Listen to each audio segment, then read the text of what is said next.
Thumma qala Allah ta'ala thumma nufikha fihi ukhra wa hiya nafkhatu tsaniyah. Kemudian ditiup kembali yang namanya sangkakala. Fihi padanya ukhra yang lain.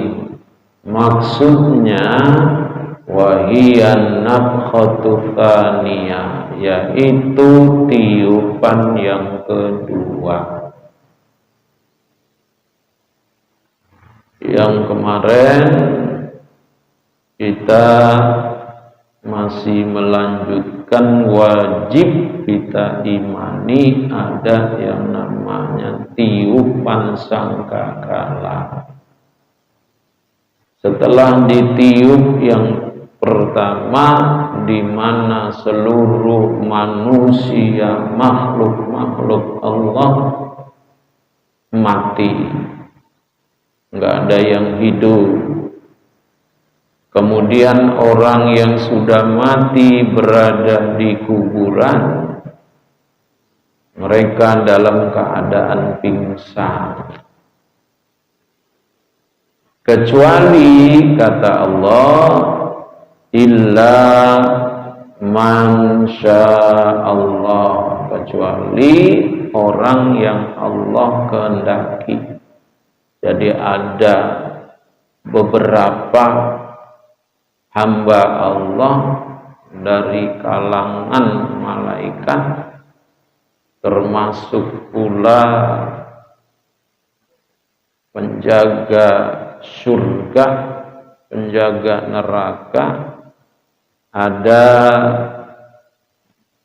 bidadari dan termasuk wildan. Mereka termasuk orang yang dikehendaki oleh Allah tidak mati setelah tiupan yang pertama.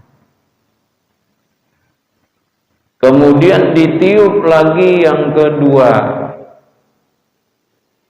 Ditiup yang kedua setelah Allah perintahkan kepada langit untuk menurunkan hujan.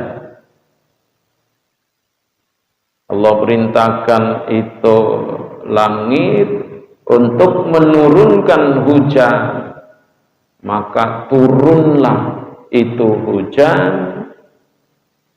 Lalu payan butuna minhu, orang-orang yang tadi di tiupan yang pertama mati, orang-orang yang sudah berada di dalam kubur terlebih dahulu, mereka akan pingsan. Sebelum mereka bangun, Allah perintahkan dulu ya supaya turun yang namanya hujan. Dari turunnya hujan itu baru orang-orang yang tadi itu pada bangun tuh, pada tumbuh kayak ya payan butuna minhu kamayan butul bakol, sayuran. Nah,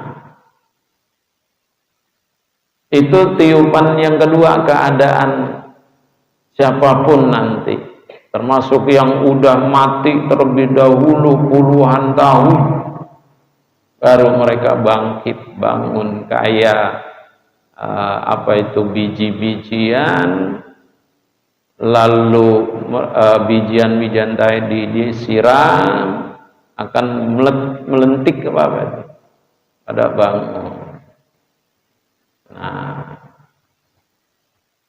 kemarin sudah kita jelaskan antara dua tiupan, yang pertama dengan tiupan yang kedua, tenggang waktu jaraknya arba'una sanatan, yaitu 40 tahun. Mereka bangunlah tuh Ya, mereka bangun, dibangkitin sama Allah, lalu mereka dibawa ke satu tempat, semua hamba-hamba Allah. Tempat itu yang kita sebut mahsyar. Jadi mahsyar itu artinya tempat kumpul. Siapa yang kumpul di tempat tadi? Jami'ul ibad, semua hamba-hamba Allah. Bukan saja umatnya Nabi Muhammad, tapi juga umat-umat terdahulu dari Nabi Adam. Mereka dikumpulkan, yang namanya tempat itu mahsyar. Tempat apa? Tempat yang datar untuk sebagai pengadilan Allah.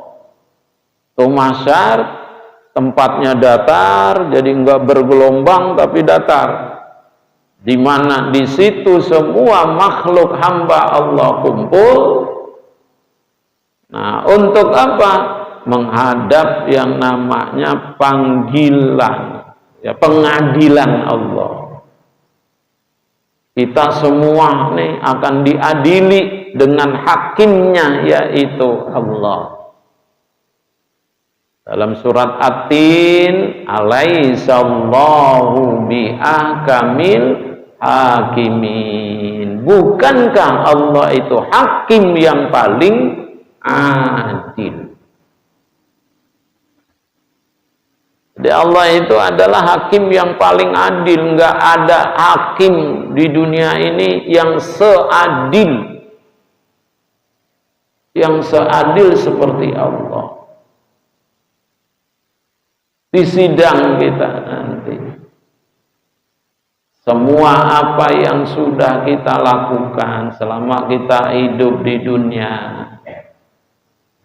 semua sudah ada catatan-catatannya, yang dimana pada saat itu kita enggak bisa mengelak lari dari Allah Subhanahu wa ta'ala. Ini pertanggungjawaban kita di hadapan Allah. Sekecil amalan apapun, yang baik, yang enggak baik, maksiat, pasti terdeteksi, terdata dengan rapi. Ada datanya itu semua. Wa qad thabata dzalika bil kitabi was sunnati wa ijma'is salafi ma'a kaunihi minal mumkinatil lati akhbara bihas syari'u. Sungguh sabit, sungguh tetap kejadian seperti itu berdasarkan dengan apa? Bil kitab. Dasarnya karena Al-Quran. Yang kedua, was sunnah. Sunnah Nabi, hadis Nabi yang sahih. Wa ijma'is salafi, atas dasar kesepakatan, kekompakan ulama, bahwa ada terjadi kiamat, kemudian dikumpulkan semua hamba-hamba Allah di satu tempat mahsyar, sudah tidak bisa lagi terbantahkan. Karena Al-Quran,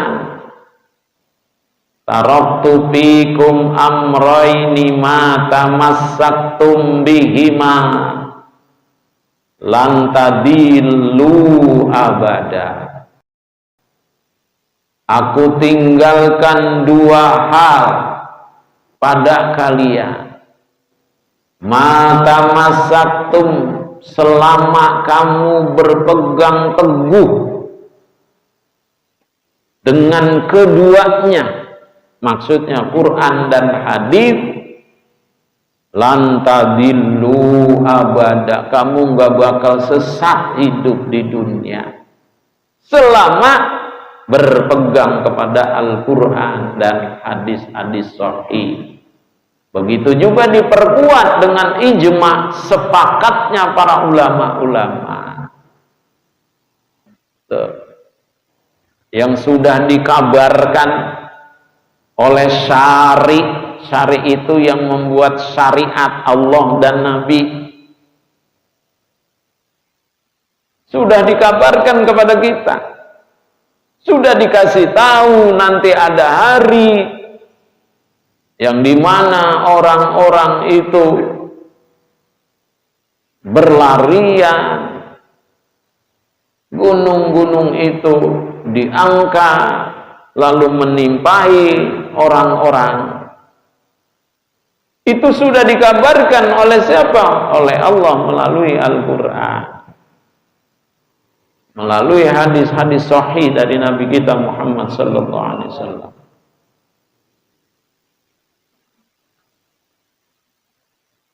Makanya bagaimana Bapak dan jamaah? Faman kadzaba bihi, siapa yang mendustai, mengingkari bihi, dengannya.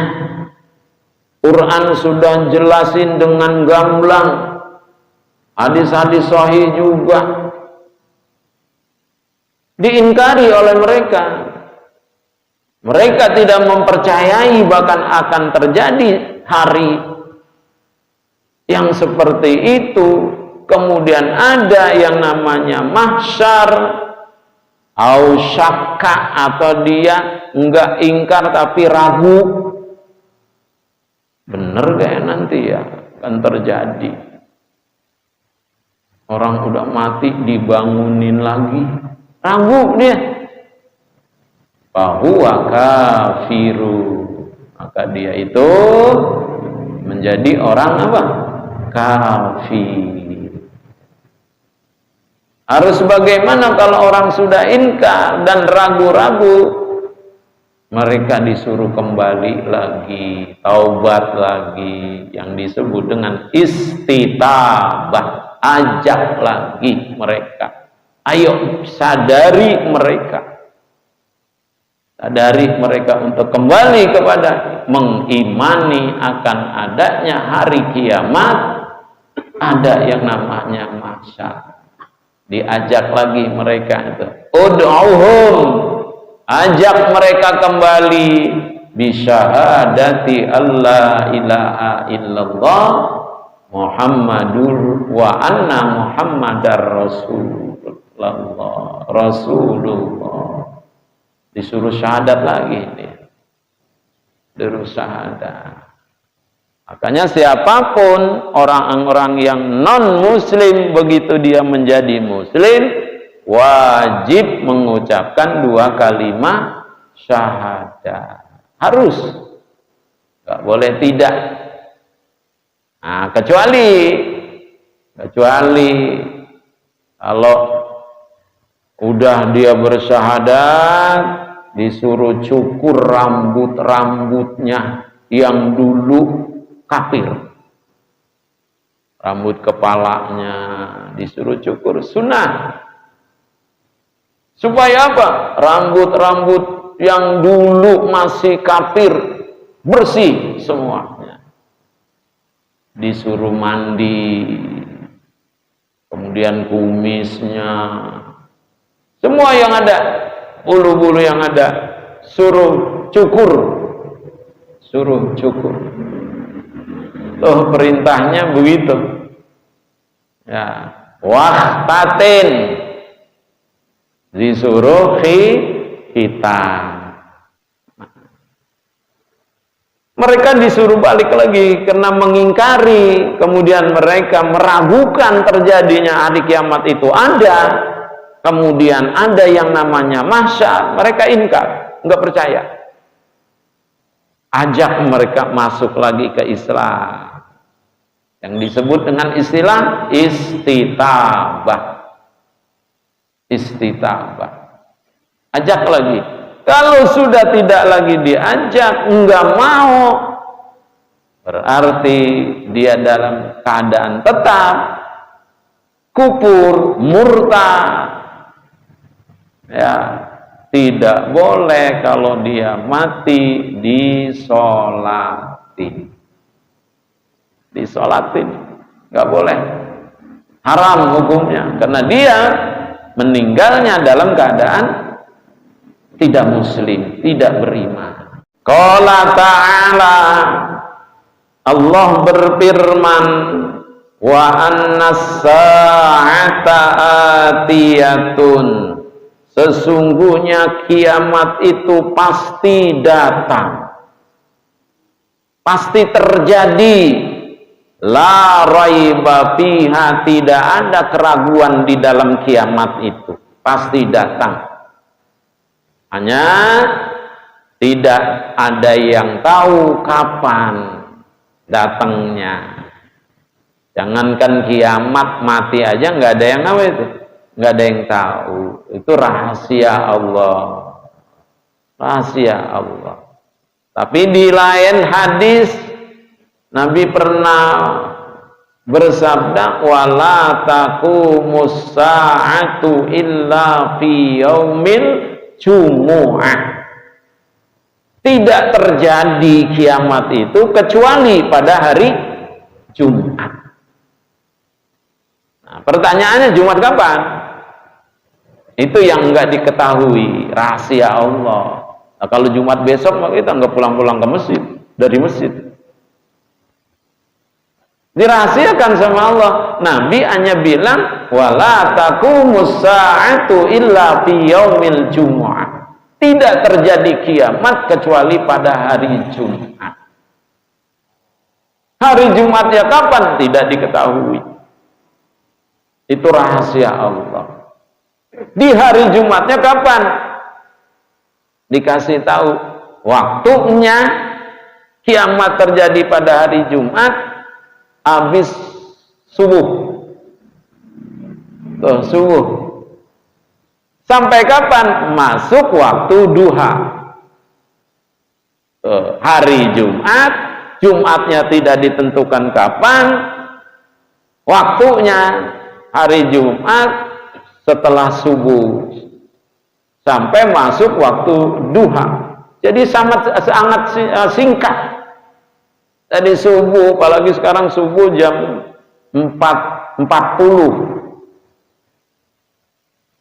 Ya, jam 4.40. Jam 6 lewat berapa menit udah masuk waktu duha.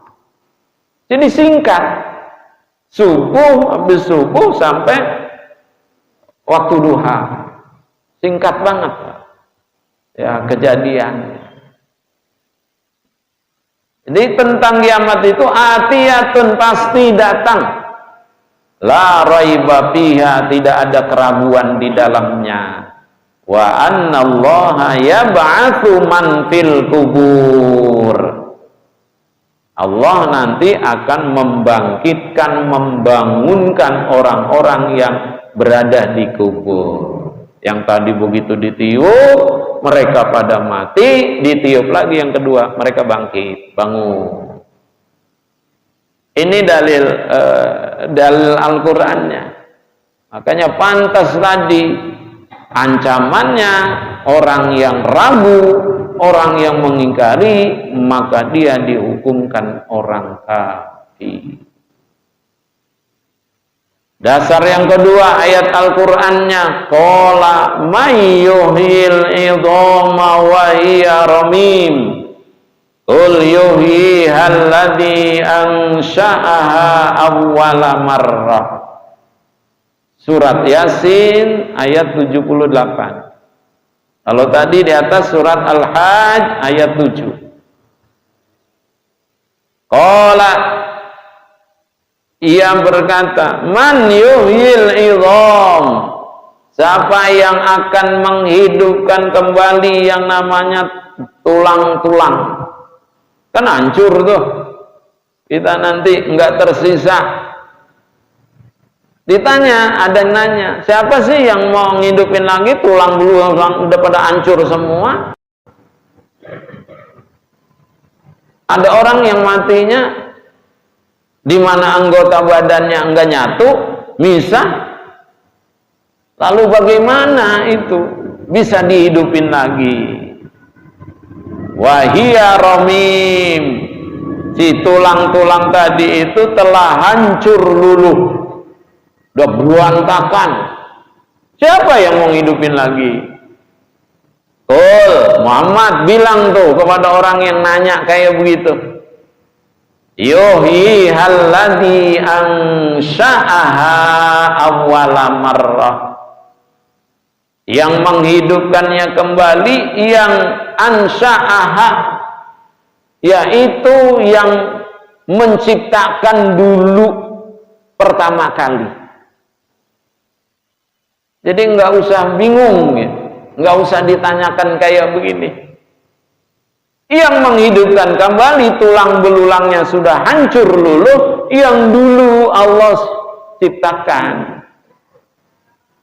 Dulu belum ada, lalu kita menjadi ada.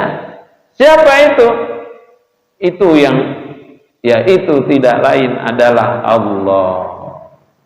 Allah yang menghidupin lagi, walaupun tulang belulangnya waktu mau meninggalnya kemana-mana dah tuh. Kayak mereka naik pesawat, tahu-tahu pesawatnya meledak. Berarti kan tulang belulangnya hancur kemana-mana. Nanti dihidupin lagi siapa? Bagi Allah nggak ada yang sulit. Menyatu. Makanya Bapak, dari anggota badan kita ketika seseorang itu meninggal, ada satu anggota badan kita enggak hancur. Satu anggota badan kita yang disebut dengan adbud janab, adbud danab. Nih, tulang ekor. Ya, tulang ekor kita itu enggak bakal hancur. Mau ratusan tahun, ribuan. Dari tulang ekor kita ini nanti berikut dibangkitin, itu yang menjadi pokok. Anggota badan yang udah pada hancur luluh kemana nanti maranin itu yang membuat jadi kembali seperti semula. Tulang ekor namanya ini, yang pas banget ginian kita ya, itu nggak hancur. Artinya Allah bikin apa? Allah bikin kuat. Kok bisa? Ya orang Allah yang mengendaki. Gak ada yang sulit bagi Allah kalau Allah mau berkehendak. Itu jawaban tuh. Kemudian dibangkitkan mereka. Apa sih yang disebut hari kebangkitan? Yaitu frase ungkapan Allah menghidupkan orang-orang yang sudah mati, Allah hidupin lagi. Wa ikhrajihim, lalu mereka hidup lagi, mereka dibawa keluar min kuburihim, dari kuburnya. Tadi udah pada hancur, lalu dihidupin lagi. Setelah dihidupin keluar mereka. Ya, ba'da jam'ihi ta'ala al-ajza al-asliyah, setelah Allah kumpulin lagi anggota-anggota badannya yang asal. Nanti Allah kumpulin lagi dah. Udah menyatu semua, tangan, kemudian kaki, kepala, semua udah nyatu. Nah, baru mereka dibangkitin, akan hidup lagi. Nah, hari bangkitnya orang-orang yang sudah pada mati lalu dibangkitin lagi, itu namanya kebangkitan. Kebangkitan. Jadi menyatu lagi tulang belulang kita. Walaupun tadi seseorang meninggalnya karena kecelakaan pesawat, meledak, itu hancur. Dikumpulin lagi sama Allah. Nah, pusatnya apa? Tadi yang kita sebut tulang apa itu? Yang di ginian kita itu namanya tulang ekor kita. Itu yang menjadi satu lagi. Jadi yang lain nyari itu. Dari hancur kemana dia nyari nanti. Ya, menyatu di tulang itu. Nah, itulah hari kebangkitan. Hidup lagi kita. Hidup lagi. Nah, walau kutiat qabla mautihi itu, Pak. Keadaan semua sekalipun terpotong tuh anggota badan kita sebelum mati. Kalau istilah sekarang itu namanya diapain itu, dipotong, dipisah-pisahin tuh. Dia gitu. Walaupun itu nanti disatuin lagi sama Allah. Kemudian dikumpulkannya itu disebut dengan yaumul mahsyar, hasyar. Kumpul lagi, kita akan berdiri di tempat yang namanya mahsyar, di tempat yang datar. Itu keadaan kita nanti yang kita hadapi, Bapak dan jamaah. Wala farqa baina man yujaza, dan tidak ada perbedaan di antara orang yang yujaza, ya, dibalas. Malaikat itu kan nanti nggak ada balasan dia. Ada pahala tapi nggak dibalas. Wahumul malaku, mereka itu para malaikat semua akan kumpul di tempat tadi. Wal insi wal jinni, ya, orang yang tidak ada balasan, orang yang dibalas. Mau orang yang dibalas amalnya seperti malaikat, seperti manusia dan jin, ataupun orang yang nggak ada balasan. Siapa mereka yang tidak ada balasan? Wa ma la yujaza kal bahaimi wal wuhush, seperti binatang.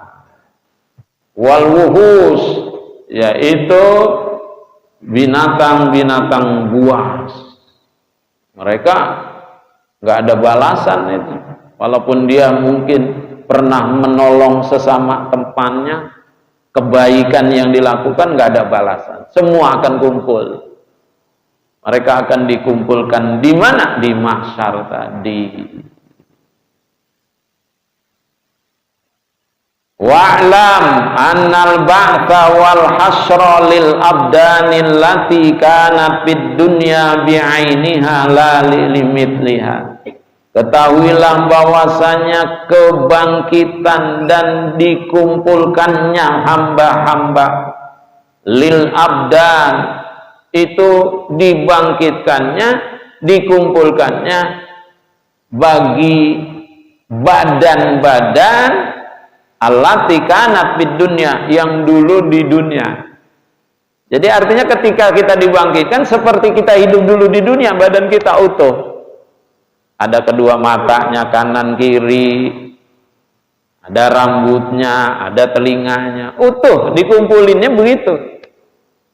Jadi seperti kita masih di dunia, badan kita dalam keadaan utuh. La limit liha, tidak hanya bayangannya aja, bayangan dari aslinya. Emang dikumpulinnya, dibangkitkannya dalam keadaan utuh seperti dulu dia hidup di dunia. Jadi bukan bayangan yang dikumpulin, yang dibangkiti. Tanbihani, ada dua catatan. Awwalu man yub'atsu, yang pertama kali orang yang dibangkitin. Wa man yaridul mahsyar, orang yang digiring ke mahsyar. Sayyiduna Muhammadun sallallahu alaihi wasallam, yaitu Nabi Muhammad. Itu yang pertama kali dibangkitin. Yang pertama kali nanti dibawa ke mahsyar Nabi Muhammad. Akan diikuti oleh siapa? Oleh umatnya. Bahkan orang yang pertama kali masuk ke dalam surga, membuka pintu surga, walaupun keberadaan Nabi Muhammad itu paling akhir, Nabi Adam yang pertama kali buka itu Nabi kita Muhammad sallallahu alaihi wasallam. Begitu dibuka pintu surga, Nabi enggak langsung masuk. Enggak mau, Pak. Nabi berdiri di depan pintu surga, melihat siapa, nungguin siapa, seluruh umatnya. Kalau belum masuk dari umatnya itu, Nabi belum masuk ke dalam surga.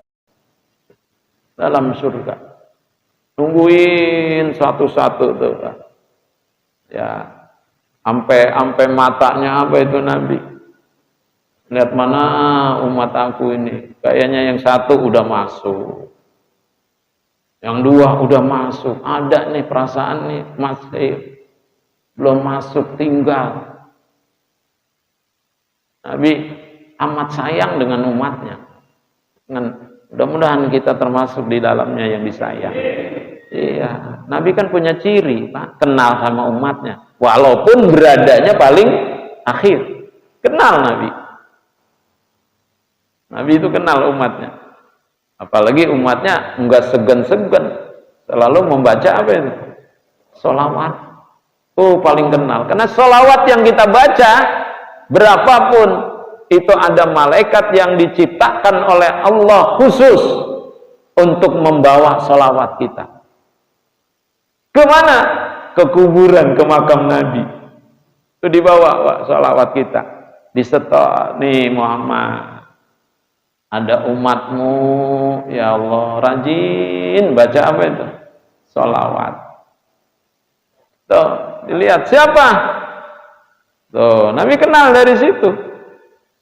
Ya, kenal sholawat yang dibacanya itu. Sholawat yang mana? Sholawat yang mana aja, Pak? Ya, sholawat yang mana aja dah yang kita hafal. Allahumma sholli ala Sayyidina Muhammad wa ala ali Sayyidina Muhammad. Segitu emang hafal segitu, ya udah dia baca, dilazimin. Ya, apalagi ketika hari apa itu? Hari malam Jumat. Hari malam Jumat. Tuh, sholawat. Satu sholawat balasannya 10. Kalau 100 kita baca sholawat, udah berapa balasannya? Itu bukannya setiap hari dibaca. Setiap waktu, habis zuhur, asar, maghrib, itu sholawat. Ayo, kita lazimin itu aja dah. Bukan itu aja maksudnya, yang lain-lainnya.